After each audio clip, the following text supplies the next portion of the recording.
एक राजा की अद्भुत कहानी। दोस्तों, अगर आपने अभी तक हमारे चैनल को सब्सक्राइब नहीं किया है तो जल्दी से सब्सक्राइब कर दीजिए। चलिए आज की कहानी शुरू करते हैं। किसी नगर में एक राजा रहता था।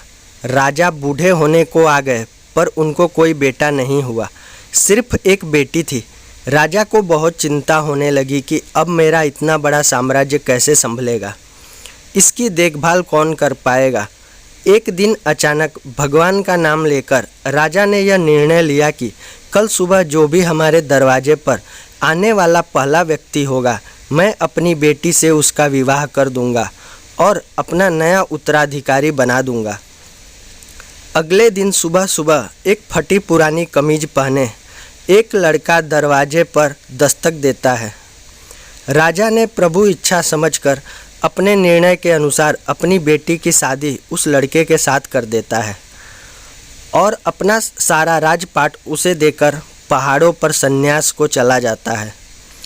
अब ये नया राजा राजपाट के बारे में जानकारी इकट्ठा करने की कोशिश करता है।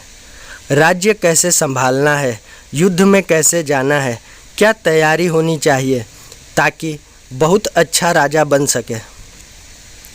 उसने अलग अलग काम अपने अलग अलग मंत्रियों को दे रखा था, जैसे राजकोष वित्त मंत्री को, सेना की बागडोर सेनापति को और ऐसे ही अन्य कई मंत्रियों को अपने मंत्रिमंडल में शामिल कर रखा था। नए राजा के संचालन में राज्य बहुत बढ़िया से चल रहा था।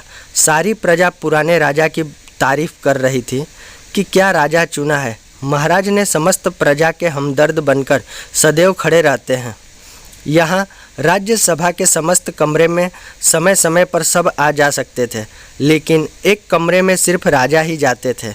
ये इस कोठरी में 10-15 दिन में जाते थे और किसी को जाने की अनुमति नहीं थी, यहाँ तक कि रानी को भी नहीं। अब समस्त दरबारियों को जिज्ञासा हुई कि आखिर इस कमरे में ऐसा क्या है कि कोई उसके अंदर देख भी नहीं सकता। जानने की इच्छा सभी को थी, लेकिन कोई पूछ नहीं पा रहा था। फिर बड़ी हिम्मत करके वित्त मंत्री ने पूछ लिया कि माफ़ कीजिएगा राजा साहब, लेकिन आखिर इस कमरे में प्रवेश वर्जित क्यों है? क्या है इस कोठरी में? राजा ने उन्हें डांट दिया और कुछ नहीं बताया। कुछ दिन बाद सबने कहा कि अब सेनापति ही पूछ सकते हैं। इनकी बात राजा को माननी पड़ेगी। जब सेनापति राजा से कमरे के बारे में चर्चा किया तो राजा ने उन्हें भी कुछ नहीं बताया।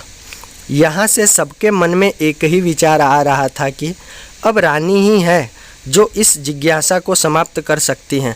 सबने रानी से कहा कि आखिर इस कमरे में ऐसा क्या है कि महाराज आपको भी जाने की अनुमति नहीं देते। फिर क्या था, रानी ने तो एकदम जिद पकड़ ली कि अब तो मुझे जानना है।